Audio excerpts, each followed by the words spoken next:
বন্ধুরা, বাইরেটা দেখো কি ভালো লাগছে না? মানে বৃষ্টিটা হবে হবে মনে হচ্ছে। আজকে এতদিনের একটা প্রচণ্ড গরম, সেই গরমটা কাটিয়ে মনে হচ্ছে আজকে বৃষ্টিটা হলেও হতে পারে সকাল থেকে। তাই মনটা কিন্তু আমার দারুণ খুশি আর দারুণ রোমান্টিক লাগছে। কিন্তু দুঃখের ব্যাপার, বরটা আজকে আমার চলে গেছে অফিস। রোমান্টিক হয়েও কোনো লাভ নেই। যাই হোক, আমাদের রূপায়ণ নমিস ব্লগে তোমাদের সবাইকে অনেক অনেক স্বাগত আর অনেক ভালোবাসা। আর এই বৃষ্টির মরশুমে মনে হলো আগে একটু চা খেয়ে নিই, তারপরে সমস্ত কাজ হবে। তাহলে বন্ধুরা, চাটা হতে হতে চলো তোমাদের সাথে বাজারটা শেয়ার করা যাক। বা মানে কালকেই আমরা বাজারটা করে রেখেছি, কিন্তু তোমাদের সাথে শেয়ার করা হয়নি। আর মাছও কেনা হয়ে গেছে, মাছটাও ধুয়ে টুয়ে ফ্রিজেই রাখা হয়েছে। তা মাছটা তোমাদের রান্নার সময় দেখাবো, কিন্তু সবজি বাজার কি এনেছি সেটাই তোমাদের সাথে শেয়ার করি, চলো। বাইরের আকাশটা দেখে কি মনে হচ্ছে জানো? মনে হচ্ছে যেন সেই ছোটোবেলায় এরকম আকাশ দেখলেই মনে হতো যে আজ ছুটি, পড়া ছুটি, স্কুল ছুটি, সব ছুটি। বা স্কুলে বসে বসে যদি এরকম দেখতাম তখন মনে হতো যে আজকের পুরো ভিজে ভিজে জল ঘাঁটতে ঘাঁটতে ঘরে যাব। চলো চাটা বরঞ্চ ফুটতে থাকুক, চলো তোমাদের সবজিগুলো বাজারগুলো দেখিয়ে দিই। এই দেখো কলা, আমি হচ্ছে একটুকুনি কলা ভাজা খেতে ভালোবাসি, তো সেই কারণে একটুখানি কলা নেওয়া হয়েছে।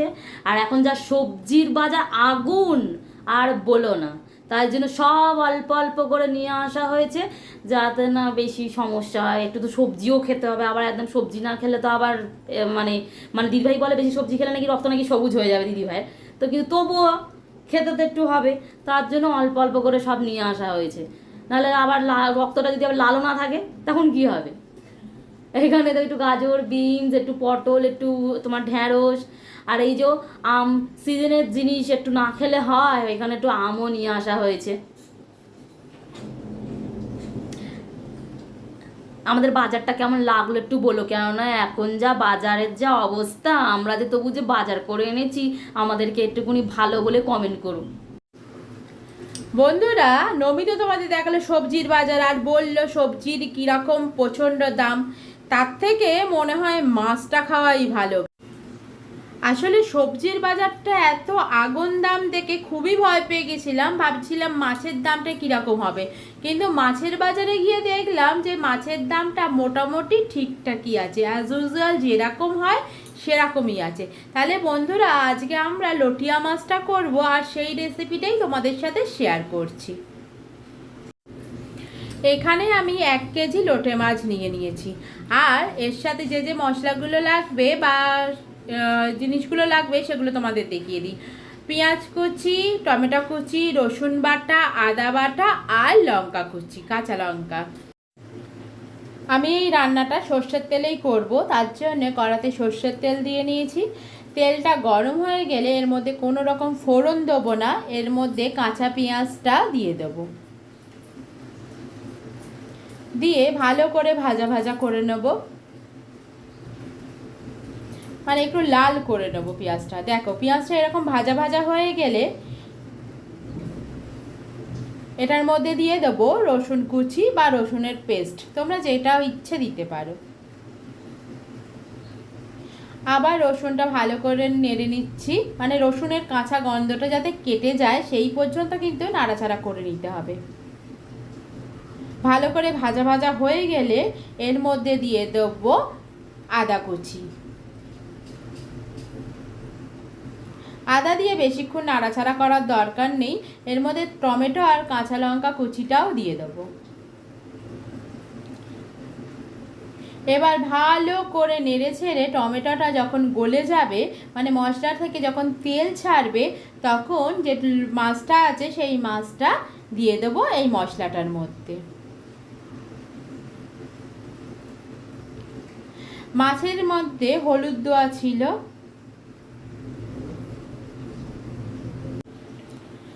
আর বন্ধুরা, এখানে অফ ক্যামেরায় আমি অল্প একটু হলুদ গুঁড়ো দিয়েছিলাম, তোমরাও একটু হলুদ গুঁড়ো দিয়ে দিও। আমার যেহেতু মাছের মধ্যে হলুদটা একটু বেশিই হয়েছিল, তার জন্য আমি হলুদ গুঁড়োটা খুবই অল্প দিয়েছিলাম। মাছটা ভাজতে ভাজতে দেখবে মাছের থেকে জল ছাড়বে, আর তখন একটু পরিমাণ মতো নুন দিয়ে দিও। মাছের মধ্যেও কিন্তু নুন ছিল, তাই নুনটা কিন্তু বুঝে দিও। আর দেখো মোটামুটি নেড়ে নেড়ে জলটা কিন্তু শুকিয়ে ফেলতে হবে।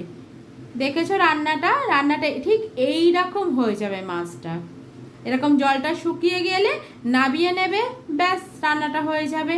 রান্নাটা করতে হয়তো একটু হাতটা ব্যথা হয়, কারণ বেশ নেড়ে নেড়ে করতে হয়, তার জন্য কিন্তু খেতে কিন্তু দারুণ টেস্টি হয়। ও যদি কেউ চাও এখানে লঙ্কা গুঁড়ো কিন্তু দিয়ে দিতে পারো। আমরা লঙ্কা গুঁড়োর ব্যবহারটা খুবই কম করি, তার জন্য লঙ্কা গুঁড়োটা আমরা দিইনি। তোমরা চাইলে অবশ্যই এখানে লঙ্কার গুঁড়ো দিয়ে নিতে পারো, তাতে কিন্তু টেস্টের কোনো রকম হেরফের হবে না। আর বন্ধুরা এদিকে কড়াই দেখতে পাচ্ছ ডিমের তরকারি হচ্ছে সোয়াবিন দিয়ে। আসলে আজ বাজার গেছিলাম তো ভাবছিলাম কি মাছ পাবো না মাছ পাবো, তার জন্য সোয়াবিন আর ডিমটা সেদ্ধ করে গিয়েছিলাম যে এসে যেন এই তরকারিটা বসিয়ে দিতে পারি। তারপরে গিয়ে তো দেখলাম 2 রকম মাছ পেলাম, তাই 1 রকম মাছ রেখে দিয়েছি। আর এই যেহেতু লটিয়া মাছটা হয়েছে তাই তার সাথে সোয়াবিনের তরকারি করেছি। আর এখানে দেখো মানে পাকা পটল ভেজে সেটার একটা ভর্তা বানিয়েছি। আর দেখো এখানে ডাল করেছি। আর এখানে অল্প একটু চিংড়ি মাছ ছিল, সেই চিংড়ি মাছটা দিয়ে আলু পেঁয়াজ দিয়ে তরকারি করে রেখেছি। তবে এই দুটো জিনিসই কিন্তু রাতের জন্য, এবেলার জন্য কিন্তু ওই লটিয়া মাছ, ডিমের তরকারি আর এই পটলের ভর্তাটা একদিন করে খেয়ে দেখো, হেভি লাগবে। এটা ভাজা পটলটাকে কুচনো পেঁয়াজ, লঙ্কা, সর্ষের তেল আর অল্প একটু নুন দিয়ে মাখলেই এটা কিন্তু দারুণ একটা পদ হয়। সামনের পাতে খেতে কিন্তু বেশ ভালো লাগে। তোমরা চাইলেই একটা দিন খেতেই পারো করে। এই ভর্তাটা কিন্তু বন্ধুরা সত্যি দিদিভাই যেরকম বলেছে সত্যি সেরকমই ভালো খেতে, দারুণ। আর এমনি ভর্তা জিনিসটা দেখবে নাম শুনলেই মনে হয় যেন খেতে সত্যিই ভালো হয়। যাই হোক, এবার তাতাইকে আনতে যাব, কিন্তু তোমাদেরকে যেমন বলেছিল দিদিভাই ঠিক সেরকমই আকাশটা অন্ধকার করে এসেছিল ঠিক যাওয়ার সময়। আর এটা প্রত্যেক বছরই আমি দেখি, ঠিক ওকে আনতে যাওয়ার সময় বর্ষাকালে বৃষ্টিটা হবে। আর এই যে বৃষ্টিটা পড়েছে, এবার আমি আর দিদিভাই দুজনেই যাবো তাতাইকে আনতে বৃষ্টির মধ্যে লাফিয়ে লাফিয়ে। দেখো বৃষ্টিটা হচ্ছে কিন্তু বেশ ভালোই, কেননা আমরা তো সারাক্ষণই ও কি গরম বাবা, গরমে পারা যাচ্ছে না, ও বাবারে কি কষ্ট, হেনা তেনা এত কিছু করি। বৃষ্টিটা এলে তার জন্য ভালোই হয়, কিন্তু যেই বৃষ্টিটা পড়ে এমন টাইমে তখন মনে হয় কেন এখন পড়লো, আমরা এই কাজটা করে ঘরে চলে আসতে পারতাম বা আমরা ঘরে বসে থাকতাম, তখন যদি হতো ভালো হতো। কিন্তু আমাদের মতো করে কি আর সে হবে, তা যখন সময় তখনই হবে। কিন্তু আমরা এই যে মানে আমাদের কোনো কিছুতেই ভালো লাগে না, এই আর কি ব্যাপার। তো এই বৃষ্টির মধ্যে বেরিয়ে পড়েছি আমি আর দিদিভাই দাদাইকে আনার জন্য। বন্ধুরা তোমাদেরকে যেটা বলছিলাম, যখন আমরা যেটা চাই তখন সেটা পাই না, আর যখন পাই তখন ভাবি কেন এই সময় পেলাম। এরকম তোমার ক্যাপশনটা দেখে হয়তো এটাই তোমরা হয়তো ভাবছিলে যে কি চায় কি পায় না, এরকম কি বলে। আসলে এইগুলোই বলতে চাইছিলাম, মানে আমরা সবসময় কিন্তু চাই যে একটু বৃষ্টি হোক, কিন্তু সেই সময় পাই না। আর যে সময় চাই না সেই সময় ঝরঝর করে এমন পড়ে যে মানে ভীষণই মুশকিল হয়ে যায়। আর এই জিনিসটা কিন্তু আমাদের লাইফে কিন্তু অনেক ক্ষেত্রেই হয়। এমন একটা কোনো জিনিস হয়তো নেই, সেটা হয়তো ভাবছি এটা পেলে ভালো হতো, এটা পেলে ভালো হতো। আর যে হয়তো আছে বা পেয়ে গেছি হঠাৎ করে, তখন মনে হয় এটা না হলেও হতো, কিন্তু হয়তো ওটা হয়তো আমাদের লাইফের দরকার, কিন্তু আমরা তখন সেই জিনিসটা বুঝতে পারি না। এই হচ্ছে আমাদের জীবন, পাওয়া না পাওয়ার মাঝে আমরা চলে যাচ্ছি।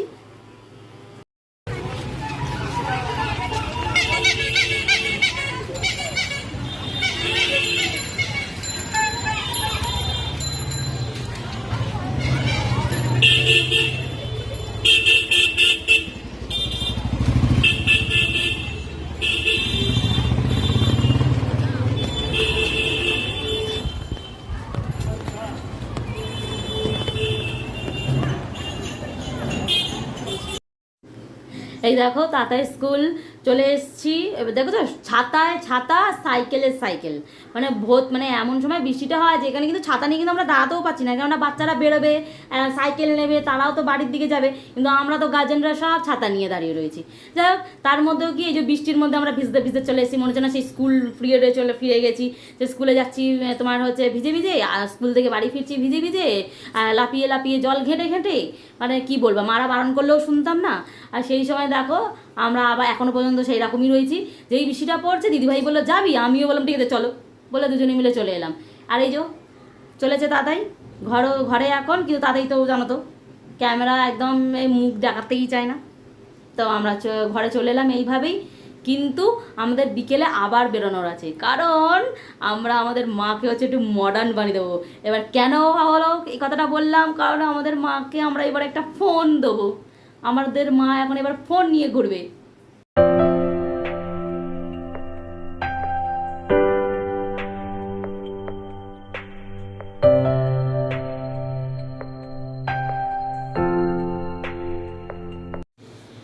এই দেখো বন্ধুরা, আমরা বেরিয়ে গেছি মায়ের জন্য একটা মোবাইল ফোন কিনতে। এবার তোমরা ভাবছো যে মায়ের জন্য মোবাইল ফোন, মায়ের কি তাহলে এতদিন ফোন ছিল না? সত্যিই ছিল না। আমাদের মাকে বলে বলে বোঝানো যেত না যে মা তোমার একটা ফোনের দরকার, তুমি একটা ফোন কেনো, কিন্তু মাকে কিছুতেই রাজি করানো যেত না। আজ এত দিন পর মায়ের ইচ্ছা হয়েছে, হ্যাঁ ঠিক আছে আমার একটা মোবাইল দরকার, তাহলে চল মোবাইল কিনে আনি। তার জন্যই আমরা দেখো, আমি আর নমি মায়ের সাথে দুটো বাহন বেরিয়ে পড়েছি।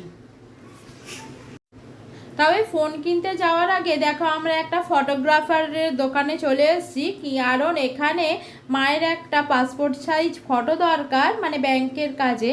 তাই সেই ফটোটা তোলার পরেই আমরা মায়ের সাথে আবার চলে যাব। তাহলে চলো তোমাদের একটু ভেতরটা দেখাই।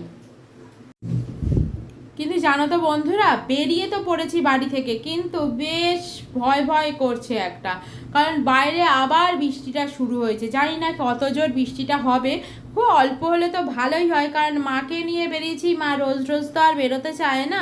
তাই জন্য আজকে যাতে কাজটা মিটে যায় সেটাই যেন ভগবান করে বাবা, এই প্রার্থনাই করছি।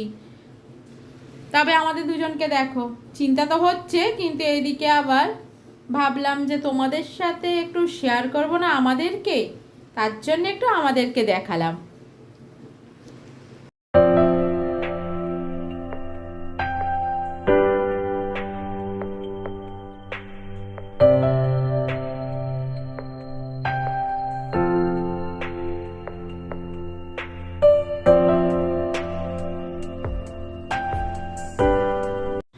বন্ধুরা চলো তাহলে আমরা বেরিয়ে যাই, বৃষ্টিটা বেশ জোরেই পড়ছে, জানি না আর তোমাদের সাথে শেয়ার করতে পারবো কিনা, তবে বৃষ্টির পরে ঠিক শেয়ার করো পুরোটা।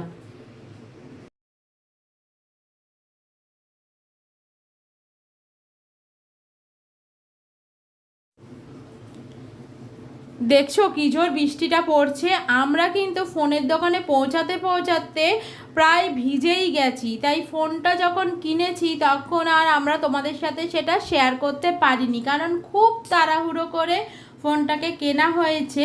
আর মায়ের যেহেতু স্মার্টফোন না, মা কিপ্যাড ফোনই ইউজ করবে, তাই সেটা তোমাদের সাথে আমরা শেয়ার করতে পারলাম না। এবার আমরা একটা শেডের নিচে দাঁড়িয়ে আছি বেরিয়ে, মানে ভাবলাম যে বৃষ্টিটা অল্প একটু কমেছে তাহলে বেরিয়ে পড়ি। যেই বেরিয়েছি 2-3 মিনিট হাঁটার পরেই আবার প্রচণ্ড জোরে এসছে, মানে এই বৃষ্টিতে যাওয়ার মতো নয়, ছাতা নিয়েও যাওয়া যাচ্ছে না। তার জন্য একটা শেডের নিচে দাঁড়িয়ে এবার তোমাদের সাথে কথা বলছি আমরা।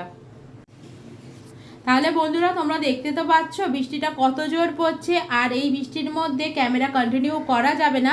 তাই ভিডিওটা ভালো লাগলে অবশ্যই লাইক কমেন্ট শেয়ার করো, আর আমাদের সাবস্ক্রাইব করে আমাদের চ্যানেলটাকে অনেক অনেক দেখো। তাহলে ভালো থাকবে, সুস্থ থাকবে, এই বর্ষাটা এনজয় করবে। আর হচ্ছে দেখা হবে তোমাদের হচ্ছে নেক্সট ভিডিওতে তোমাদের সঙ্গে। এখনকার মতো তাহলে রাখছি, টাটা। আর নেক্সট ভিডিওতে মানে তোমাদেরকে অবস্থাটা বলবো কিভাবে বাড়ি যেতে পারলাম আজকে।